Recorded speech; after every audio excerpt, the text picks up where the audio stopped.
following program is brought to you by the Department of Information and Public Relations in an effort to keep you fully informed and abreast of government issues, projects, plans, and activities. What is GIS? GIS stands for Geographical Information System. It is used to map locations.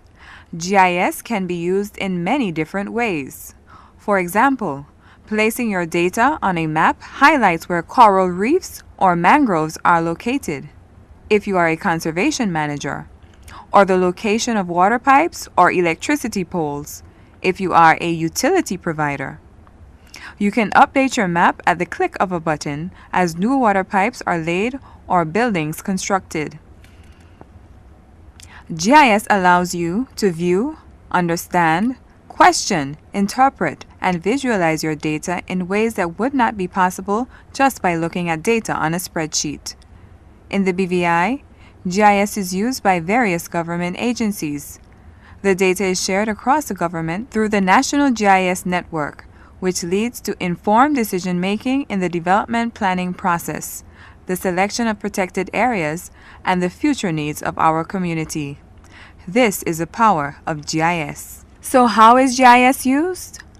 Members of the National GIS Committee, representing a broad spectrum of government agencies, talk about how they use GIS in their respective areas.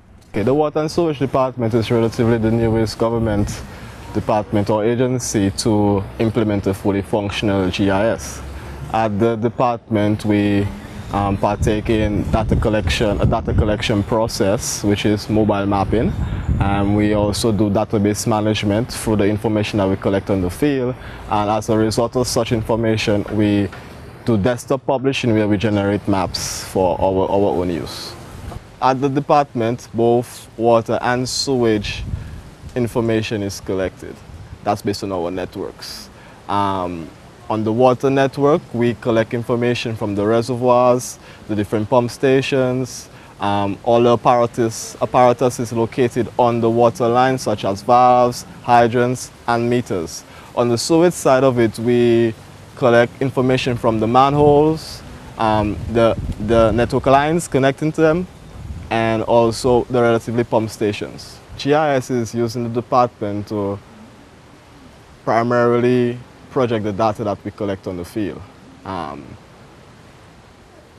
It also serves in squaring any required information that may be required of us or asked of us from the department in terms of the provision of information or essential services or just relating to the customer's needs.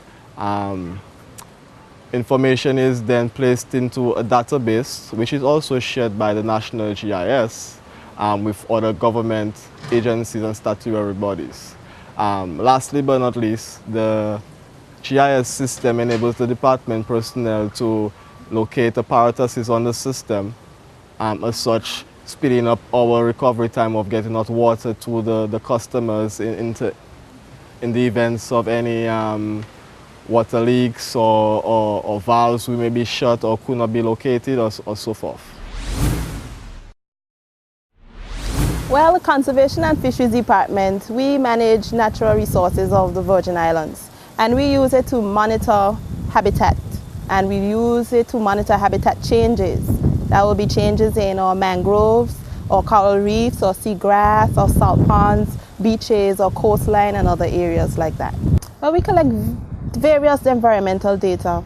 We collect water quality data from different areas where people swim or where there is water that is conducive to people's health.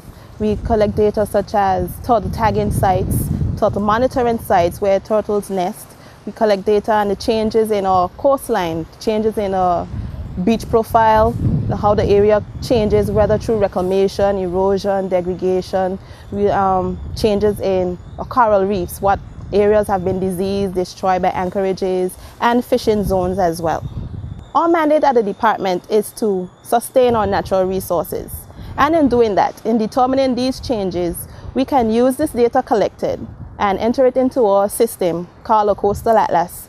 And with these layers overlaying on top of each other, we are able to determine where vulnerable areas are to degradation, So we are able to use this information to plot changes and also model outcomes of future events of these resources so that we can give this information to decision makers so they'll be able to put measures in place to help us sustain our natural environment. Our mandate is actually location dependent. That is, we depend on location to respond to emergencies.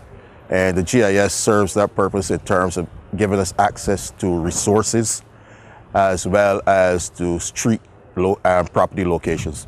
The kind of data that we collect using the GIS system is the location of hydrants, as well as those risks, those operations that might pose a risk to the community. Things that use chemicals or store chemicals or gases, those are the type of operations I'm referring to. Our mission is location dependent, and therefore what we do is we're able to locate hydrants and also the properties in quick time so that we can actually have emergency vehicles respond to incidents. And that's how we assist the public using the GIS. Survey use GIS in many ways. One of the main uses of GIS in the department is to collect data. Data is collected by collecting fences, collecting roads, and other topographical features on the ground.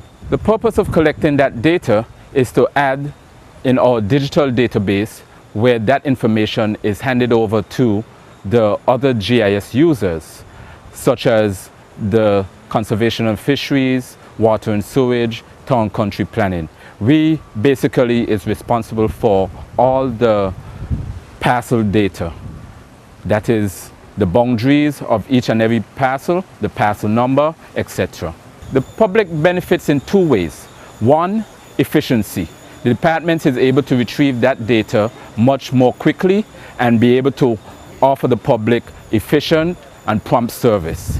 Two, it makes sure that this data is reliable and accurate. The main use that we are having for the GIS is by assessing the hazards and vulnerabilities of development and subdivision applications that are being under evaluation within the town and country planning and the planning authority.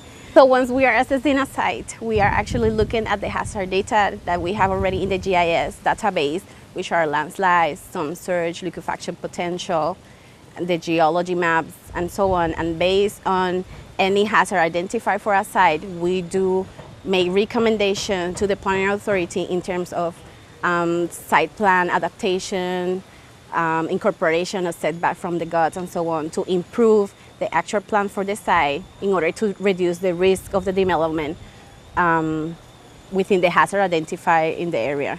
The main benefit, I will say that our objective is to reduce the risk of the population to actually lose their property, their investment, and even their lives. That is our main responsibility. So by doing this kind of hazard and vulnerability assessment with the hazard data that we already had at the department, the public will be aware of the risk that their site has, and they can somehow reduce the risk or avoid any impact from any disaster or any major event that might happen in the territory. At the Town and Country Planning Department, we use GIS to collect our application data, collect building use information, and also help us with our long-term planning and strategic goals of the department. The type of data that we use in the department is mainly the buildings or for building applications that are submitted. It's used to collect information about the type of use of that particular building. It could be a commercial, residential, institutional building. We also utilize subdivision applications, which is subdivisions of various parcels of land throughout the territory. GIS helps us to locate particular applications that are submitted to the department, so we can help better locate these various agencies. It also helps the public to gain better access or quicker reference to a particular application once it's submitted to the department. And also, if we're conducting a building use, it will help us out in the field to locate various agencies. We use GIS at the National Parks Trust to map plants and animals. These could be critically endangered animals like the Anegada rock iguana or red mangrove species that we are mapping the replanting sites along the southern coast of Tortola. We also use it to map historical sites because at the National Parks we manage the environment as well as historical sites, in addition to mooring buoys at various locations around the marine environment. We use GPS units similar to what I'm holding right now, and we go out in the field either with research scientists that we're working with, or our staff can go out collecting them as part of their everyday duties. Well, our mandate, our vision, is to protect and manage designated natural and cultural protected areas. So we have 21 national parks and we have a limited number of staff. So using GIS is a very efficient way of mapping what we have and then portraying that information in a map so that we could show our boss, the director of the National Parks Trust, as well as ministers and other heads of department why it's important for protected areas, or we can also show the general public and students what they have in the BVI, what is unique to the BVI, and why we should protect it. So it's wonderful for public awareness and education as well, because it's much easier to look at a map than it is to look at an Excel spreadsheet. And going out there and having photos, because some of these GPS units can actually capture pictures as well as video. And so we can capture all that information and come back in and produce something that we could show and display information about plants and animals or historical sites or mooring buoys and marine areas of the BVI.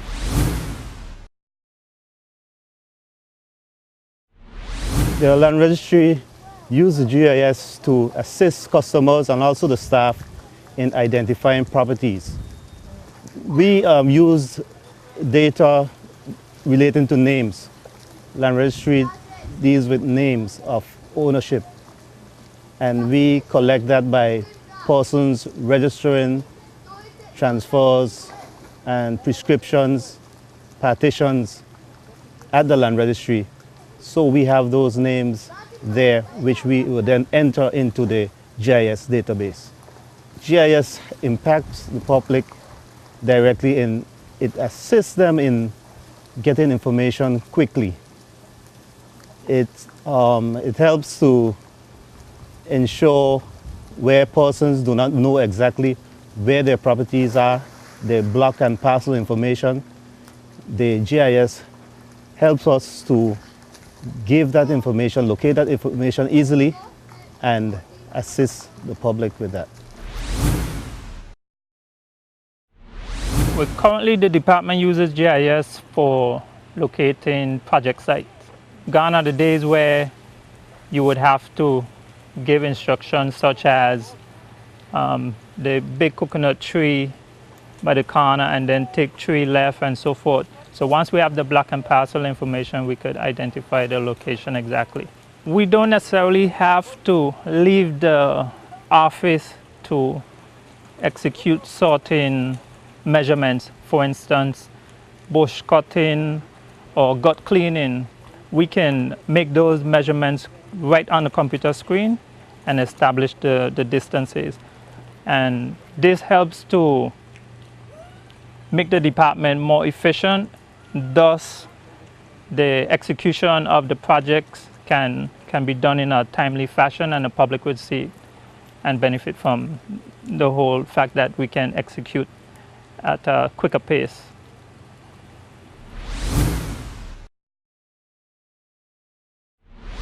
We're not exactly using it right now. We're just about to begin. We just had our training. We just obtained our software and some of the handhelds. But we propose to map the hot spots throughout the territory, meaning places where mosquitoes breed intensely. And we need to be able to determine where these locations are precisely down to the lot.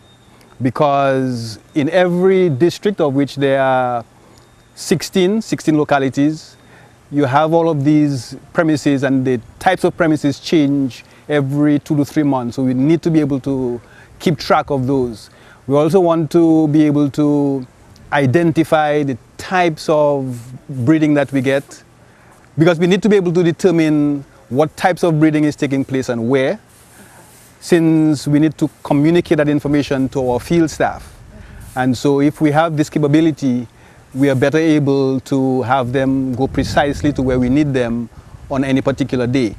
Now there's also the question of the ponds and the junction boxes for the various utility companies. We have to be able to identify those as well, because all of these contribute to the mosquito breeding problems in the territory.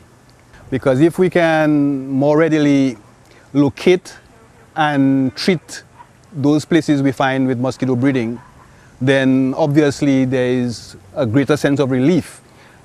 Because if we are not able to correct the problems, then obviously people are not going to get the problems that they report to us solved in time, and they get frustrated and they will obviously let us know about it.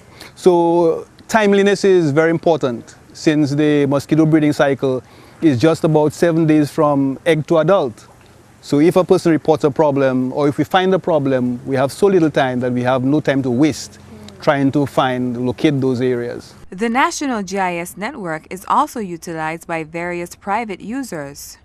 Here's what one had to say. The GIS system has been very beneficial to us. In the past, whenever we were trying to identify properties or locate real estate properties, we would normally go down to the survey department and to land registry and gather information in order to be able to get an idea as to where properties were located.